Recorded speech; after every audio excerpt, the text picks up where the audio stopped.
구조는 하늘과 땅의 교차를 시사하는 축의 개념을 가지고 있다. 인간 속의 이 뿌리 깊은 본성으로 간직되고 있는 모더니즘이 그리드라는 형식으로 이제 표현이 된 거야. 디자인적으로 다르게 적용이 된 건데, 그리드는 시각적 수납장이다. 정리를 잘 해준다. 정보를 제때제때 바로 찾을 수 있도록. 시대 변화에 따라서 간단 명료했던 그리드가 역시 역동적이고 변화무쌍한 대중매체의 영향을 받았어요. 왜냐하면 정보는 평면적인 것이 아니잖아. 지금 사용하는 것들은 모두 세계화를 암시하고 있잖아요. 미술, 건축, 회화, 영화, 그리고 디자인. 여기서 단순하게 이 다양성을 그리드 하나로만 표현을 할 수는 없고, 오늘 배울 거는 그 그리드에 기반을 두면서도 어떻게 깨트리고 자유롭게 구성할 수 있는가. 이 책에서는 산업혁명 때부터의 그리드의 역사를 다루고 있어요. 150년 동안 그리드는 어마어마한 발전을 하는데, 1740년대 영국에서 시작된 산업혁명은 사람들의 생활 양식을 바꾸었을 뿐 아니라 문화적으로도 대량 생산을 촉발하게 되었습니다. 이때 디자인이 상품의 호감을 전달하는 굉장히 중요한 역할을 하게 돼요. 윌리엄 모리스의 신혼집 작품명은 레드하우스예요. 이 시대 때 이 디자인이 굉장히 충격적인 디자인이었어. 비대칭 공간으로 디자인이 되었는데, 박스 레이아웃으로 불리는 좌우대칭의 외관을 가진 신고전주의 형식이 보편화 있을 당시에 이해받기가 어려운 것이었어요. 공장이 생기고 대량 생산이 일어날 때 이 집에 어울리는 가구조차 없는 거야. 그래서 텍스타일, 유리, 물건, 여기 어울리는 일체를 이 작가가 직접 디자인하고 제작 감독했다고 해요. 거기서 그치지가 않고 회사를 세우고 적합한 목적이 형태에 영감을 준다는 믿음을 강렬하게 실현해 나갔어요. 동시대에 일어난 서체와 북 디자인이에요. 아서 맥머도라는 인물은 목적에 맞는 공간 아래 서체의 선택과 크기, 여백, 인쇄 품질의 세심한 관리로 출판사를 설립하고 서체와 목판, 일러스트레이션 및 재료의 심미적 통일성을 부여한 책을 디자인하였습니다. 이런 풍을 이제 그때 만들어낸 거야. 프랭크 로이드 라이트 작품이에요. 디자인에 있어서 공간의 중요성을 매우 강조하면서 전체가 부분이 될 수 있듯이 부분은 전체가 될 수 있다. 결국 모든 것은 목적에 맞아야 한다 라고 말했어요. 그리고 비례, 관계, 직사각형 등의 영역, 비대칭적 구성은 모더니즘의 원리가 되었어. 이제 나아가서 첫 번째 이미지는 1936년 지어진 폴링워터, 제목이 낙수장이라는 저택이에요. 실제 사람이 살고 있는. 길고 천장이 낮은 건물의 벽 위에 아무런 지지물 없이 떠 있는 듯한 지붕이 특징이고요. 단순히 자연 풍경을 바라보는 것보다는 그 풍경 안에서 직접 살아야 된다. 그래서 산속에 짓고 싶어요, 폭포 옆에 살고 싶어요 라고 의뢰인이 얘기를 했겠지. 근데 이 건축가가 그 폭포 위에 그냥 집을 지어버린 거야. 달팽이를 연상시키는 뉴욕의 솔로몬 구겐하임 미술관입니다.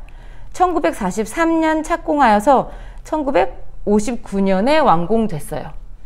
계단 없는 나선형 구조의 다층 전시장이라는 뉴욕의 명소예요.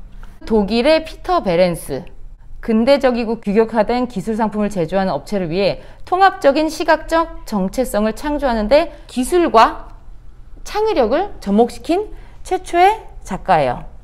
피터 베렌스는 손작업이 아니라 기꺼이 기계를 받아듭니다. AEG사라는 회사가 있는데 업계 최초 디자인 시스템을 더해서 비주얼 아이덴티티 디자인을 하고 로고, 그 디자인 회사 서체, 색상 계획, 포스터, 광고, 매장, 생산 설비 등을 전부 디자인했어요. 이 모든 항목은 특정 비율과 선형 요소로 명료하게 표현되었으며 회사의 시각적 표현이 전체적으로 조화롭게 잘 구성되었습니다. 1900년대 초 러시아에서는 추상주의가 태동하면서 순수 기하학 운동이 입체파와 함께 구성주의로 변화하게 됩니다. 역동적이면서 규학적 구성을 특징으로 가지는 그래픽 디자인, 그리고 대망의 바우하우스, 비대칭 레이아웃과 활자 요소의 실험은 그래픽 디자인에서 그 한 획을 그었어요. 우리가 오늘 배울 여백, 글자 사이의 간격, 글과 글의 상호 관계성, 포스터에서 편지지까지 그 모든 문서에서 공간을 결정하고 만들기 위해서 수직 수평의 구성을 통해서 계층 그리드 구조를 구축을 했어요. 그래서 하나의 사이즈를 반을 접은 것이 그 다음 크기가 되고 이 절이 두 개 합치면 너희들 전지 사이즈 되지.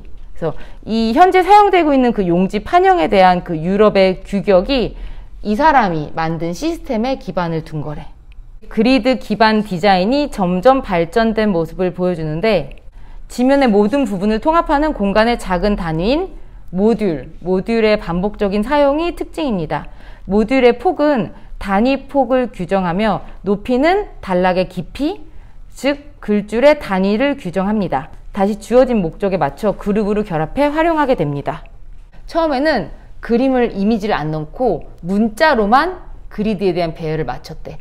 그리드의 장점은 무엇보다 정보를 유형별로 구분하고 레이아웃의 체계적인 질서를 제공함으로써 사용자의 시각적 항해를 편하게 해줍니다. 그리고 막대한 정보를 수월하게 레이아웃 할 수가 있습니다. 정보를 전달하는 데 있어서 어떻게 배열했을 때 잘 읽을 것인가. 타이포그래피 공간에서 그 시각적 의미론적인 관점에서 특정한 내용을 세밀하게 배분하는 것, 이것이 굉장히 중요하고, 이미지는 그 공간이 내용물에 따라서 나뉘어요. 유사한 정보끼리 함께 묶이고 전혀 다른 정보는 따로 처리를 하고, 두께와 크기를 변화시키면 정보를 시각적 중요도에 따라서 계층화시킬 수가 있습니다. 강조를 하고 싶을 때는 일부러 굵은 글자를 넣거나 정렬을 바꾸거나 중요도에 변화를 줄 수 있고요. 이렇게 되면은 사람들은 강조된 부분이 다른 것보다 중요하다고 인식을 하게 돼요. 그리고 오늘 수업에서 선생님은 조금 여백에 대해서 강조를 많이 하고 싶거든요. 여백. 이것은 우리가 그림 그릴 때도 사용을 해. 뭐냐면 석고 소묘를 하거나 혹은 그 정물 소묘를 할 때 우리가 사절지를 받잖아? 그럼 여기 2cm씩 뺑 둘러서 선을 그어. 그래서 거기 밖으로 학생들이 그림을 안 삐져나가게 그렸었어. 가장자리와 내용물 사이의 빈 공간, 시선을 위한 여유 공간을 제공하는 데 마진을 써요. 단은 가로로 씌워진 본문이 일정한 너비 안에서 반복되며 만드는 정렬을 일컫습니다. 전체를 나누는 공간의 단위를 모듈이라고 해요. 모듈. 플로우 라인은 수평으로 공간을 나누는 시각적 기준선, 이미지의 시작과 종료 지점을 정하는 데 사용할 수 있습니다. 세로로 할 거거든. 4절 세로. 어디에 끊어줘야 할 것인가. 우리 황금 비율 많이 배웠지. 스페셜존을 과감하게 비울 수도 있고 아니면 그만큼을 쓸 수도 있고. 마커 같은 경우는 우리가 실제로 오늘은 사용하지 않을 것 같아. 페이지 번호를 일괄적으로 나타내는 부차적인 위치를 표시하는 척도입니다. 한옥의 특징들을 잘 살펴서 어떤 걸 했을 때 돋보이게 할 수 있는가.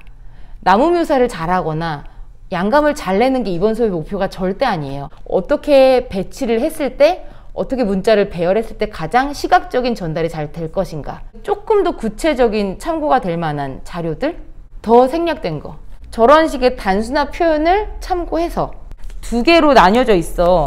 앞쪽은 선생님이 설명한 그리드의 뭐 역사나 보여줬던 이미지들, 어떤 방법을 했을 때 효과적으로 이미지와 글을 같이 넣을 수 있는가, 이런 거에 대한 예시가 그림들이 어마어마하게 많이 있어요. 내가 지금 작품을 하는 데 있어서 어떤 걸 활용했을 때 더 효과적인가, 어떤 배치가 더 좋은 점수를 받을 수 있는가,